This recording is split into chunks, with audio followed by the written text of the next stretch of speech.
ഇന്നത്തെ വീഡിയോയിൽ നമ്മൾ നോക്കാൻ പോകുന്നത് തമ്മിലിൽ കണ്ട പോലെ തന്നെ ഈ ഒരു മെക്കാനിസം ചെയ്യുന്ന സമയത്ത് ഉണ്ടാകുന്ന ഹിസ്സിങ് സൗണ്ട് എങ്ങനെ ഒഴിവാക്കാം എന്നുള്ളതാണ്. അപ്പം ഇപ്പോൾ ഈ ഒരു ആംപ്ലിഫയർ അസംബ്ലി ചെയ്യുന്ന സമയത്ത് നമുക്ക് നേരിടേണ്ടി വന്ന ഏറ്റവും വലിയൊരു പ്രശ്നമാണ് ഈ ഒരു ഹിസ്സിങ് സൗണ്ട് അല്ലെങ്കിൽ നോയ്സ് എന്ന് പറയുന്നത്. അത് നമ്മൾ ആദ്യം ചെയ്തൊരു പണി എന്ന് പറഞ്ഞു കഴിഞ്ഞാൽ ഈ ഒരു ഹെഡ് പ്രീയുടെ കണക്ഷൻ എന്ന് പറയുന്നത് നമ്മൾ മോട്ടറിൻ്റെ കണക്ഷനിലേക്ക് ആക്കി, അതായത് പ്ലേ ചെയ്യുമ്പോൾ മാത്രം നമ്മുടെ ഹെഡ് പ്രീ ഓൺ ആവുന്ന രീതിയിലേക്ക് നമ്മൾ സെറ്റ് ചെയ്ത്, എന്നിട്ടും നമ്മൾ പാട്ട് പ്ലേ ചെയ്യുന്ന സമയത്ത് എന്നുള്ള സൗണ്ട് നമുക്ക് വരുന്നുണ്ട്. ഞാൻ ജസ്റ്റ് ഒന്ന് കേൾപ്പിച്ച് തരാം.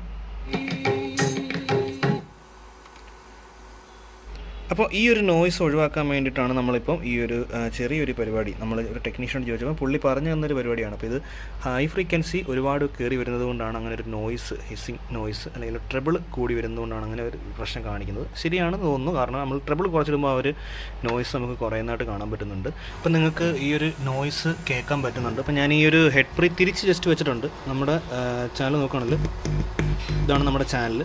ഈ ഒരു നോയ്സ് ഒഴിവാക്കാനായിട്ട് ആദ്യം നമുക്ക് ചെയ്യാൻ പറ്റുമെന്ന് പറഞ്ഞാൽ നമ്മുടെ disc capacitor, non polarised disc capacitor, ഇപ്പം 104, ഈ 104 എടുത്തതിന് ശേഷം നമ്മുടെ സിഗ്നലിൻ്റെയും എർത്തിൻ്റെയും ഇടയിലായിട്ട് കൊടുക്കുക. അതായത് ഇൻ ബിറ്റ്വീൻ നമ്മുടെ ലെഫ്റ്റ് സിഗ്നലാണെങ്കിൽ ലെഫ്റ്റിൻ്റെയും, അതായത് ഒരു ലെഗ് ലെഫ്റ്റിലും അതുപോലെ ഒരു ലെഗ് ഗ്രൗണ്ടിലും കൊടുക്കുക. അപ്പോൾ നമുക്ക് ആ ഒരു ഹൈ ഫ്രീക്വൻസി കട്ടായി പോകും. ഇവിടെ ഇപ്പോൾ ആദ്യം നമ്മൾ 104 ആണ് എടുക്കുന്നത്. നമുക്ക് ചെക്ക് ചെയ്ത് നോക്കാം.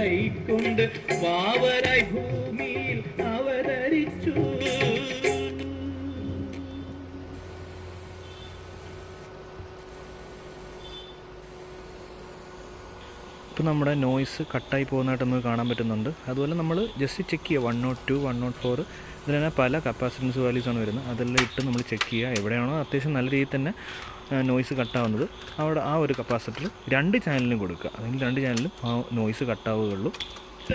അപ്പം ഇപ്പം നമുക്ക് ഏകദേശം 104 നല്ല രീതിയിൽ ഹൈ ഫ്രീക്വൻസി കട്ടായിട്ടുണ്ട്. നമ്മൾ 103 ഇട്ട് നോക്കാം. അപ്പോൾ നമ്മൾ ഒന്നും കൂടെ ആ ഒരു കറക്റ്റായിട്ട് അറിയാൻ വേണ്ടിയിട്ട് ആ ഒരു 104 ഒന്നും കൂടി ഇട്ട് ഞാൻ ജസ്റ്റ് ഒന്ന് കാണിക്കുകയാണ്. 104 കൊടുക്കുമ്പോൾ നല്ല രീതിയിൽ തന്നെ ആ നോയ്സ് കുറയുന്നുണ്ട്. 2 ചാനലും അതുപോലെ കുറയുന്നുണ്ട്. അപ്പം ഇത് ഇങ്ങനെ നമുക്ക് ഒരു വർക്കൗട്ട് ആയില്ലെങ്കിൽ ജസ്റ്റ് ഒരു 22K അല്ലെങ്കിൽ 10K റെസിസ്റ്റർ എടുത്ത് നമ്മുടെ ചാനലിൽ, അതായത് നമ്മുടെ ഹെഡ് പ്രീയുടെ ഔട്ട്പുട്ട്, ഇതിപ്പോൾ നമ്മൾ ഹെഡ് പ്രീയെ തിരിച്ച് വെച്ചിരിക്കുന്ന ഹെഡ് പ്രീയുടെ ഔട്ട്പുട്ടാണ് ഇത്. ഹെഡ് പ്രീയുടെ ഔട്ട്പുട്ടിൻ്റെ ആദ്യം കാണുന്ന ലീഡ് എന്ന് പറയുന്നത് left channel, centre ground, last വരുന്ന ലീഡ് റൈറ്റ് ചാനലുമാണ്. അപ്പോൾ അതിൻ്റെ ഇൻ ബിറ്റ്വീനായിട്ട് നമ്മൾ റെസിസ്റ്റൻസ് കൊടുത്താൽ, റെസിസ്റ്റൻസോ അല്ലെങ്കിൽ കപ്പാസിറ്റൻസോ കൊടുത്താൽ നമുക്ക് ആ ഒരു ഹൈ ഫ്രീക്വൻസി കട്ടായി പോകും. ഒന്നെങ്കിൽ ഹൈ ഫ്രീക്വൻസിയുടെ അല്ലെങ്കിൽ ഹൈ സെൻസിറ്റിവിറ്റിയുടെ ഈ ഒരു വിഷയം കാരണം നമുക്ക് ഈ നോയ്സ് വരാറുണ്ട്. മിക്ക ഹെഡ് പ്രീയിൽ ഇങ്ങനെ വരാറുണ്ട്. അതിന് ആദ്യം നമ്മൾ ചെയ്തത് എന്താണെന്ന് വെച്ച് കഴിഞ്ഞാൽ, നമ്മൾ ഇതിൻ്റെ മോട്ടറിൻ്റെ കണക്ഷനിലേക്ക് നമ്മൾ ഹെഡ് പ്രീ കൊടുത്തപ്പോൾ മോട്ടർ അതായത് പ്ലേ ഞെക്കുമ്പോൾ മാത്രം നമുക്ക് ഹെഡ് പ്രീ ഓൺ ആവുന്ന രീതിയിൽ കൊടുത്തു.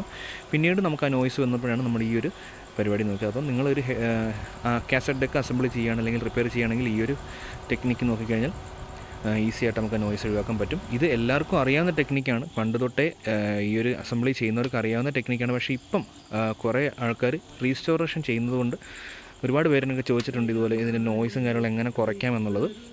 അപ്പോൾ അതുകൊണ്ടാണ് നമ്മൾ ഈ ഒരു വീഡിയോ ഇട്ടത്, ബിഗിനേഴ്സിന് വേണ്ടിയിട്ട് മാത്രം. അപ്പം നമ്മുടെ എന്തായാലും 2 ചാനലിൽ നമ്മൾ സോൾഡർ ചെയ്ത് പിടിപ്പിച്ചിട്ടുണ്ട്. നമ്മുടെ നോയ്സ് കട്ടായിട്ടുണ്ട്, അത്യാവശ്യം നല്ല രീതിയിൽ തന്നെ നോയ്സ് കട്ടായിട്ടുണ്ട്. അപ്പോൾ ഇത്രയൊക്കെ ഉള്ളൂ ഈ ഒരു വീഡിയോയിൽ പറയാനായിട്ട്. നമുക്ക് ഈ ഒരു കപ്പാസിറ്റർ നേഷൻ ട്രബിൾ കുറവാണെന്ന് തോന്നുകയാണെങ്കിൽ ഈ ഒരു ഹെഡിൻ്റെ സ്ക്രൂ ഒന്ന് ഫൈനായിട്ട് അഡ്ജസ്റ്റ് ചെയ്ത് കഴിഞ്ഞാൽ ട്രബിൾ അഡ്ജസ്റ്റ് ആയിക്കോളും. ട്രബിൾ ബേസ് അതുപോലെ 2 ചാനലിലെയും ബാലൻസ് എല്ലാം ഹെഡിലെ സ്ക്രൂ അഡ്ജസ്റ്റ് ചെയ്യുമ്പോൾ നമുക്ക് ഓക്കെ ആയിക്കോളും. പിന്നെ ഈ ഒരു ടെക്നിക്ക് മിക്ക ടെക്നീഷ്യന്മാർക്കും അറിയാം, എല്ലാവരും ചെയ്യുന്ന ഒരു പരിപാടിയാണ്. പിന്നെ ഇത് നമ്മൾ ഈ ഒരു വീഡിയോ ഇട്ടത് ബിഗിനേഴ്സിന് വേണ്ടിയിട്ടാണ്. ഈ ഒരു ഇടയായിട്ട് നമുക്ക് ഇതിലേക്കൊരു ട്രെൻഡ്, ഒരു അട്രാക്ഷൻ ആൾക്കാർക്കുണ്ട്. അപ്പം എല്ലാവരും അസംബ്ലിങ് തുടങ്ങിയിട്ടുണ്ട്. അപ്പം അങ്ങനെ ചെയ്യുമ്പോൾ ഈ ഒരു നോയ്സ് ഉണ്ടെങ്കിൽ ഒഴിവാക്കാൻ വേണ്ടിയിട്ട് ജസ്റ്റ് നമ്മൾ പറഞ്ഞു എന്നേ ഉള്ളൂ. അപ്പം ഇത്രയൊക്കെ ഉള്ളൂ ഈ ഒരു വീഡിയോയിൽ പറയാനായിട്ട്. വീഡിയോ ഇഷ്ടപ്പെട്ടാൽ തീർച്ചയായിട്ടും ലൈക്ക് ചെയ്യുക. അതുപോലെ ഇതുപോലുള്ള വീഡിയോസ് കാണാൻ താല്പര്യമുണ്ടെങ്കിൽ ചാനൽ സബ്സ്ക്രൈബ് ചെയ്യാൻ മറക്കരുത്. അടുത്ത വീഡിയോയിൽ കാണുന്നവരെ താങ്ക്സ് ഫോർ വാച്ചിങ്.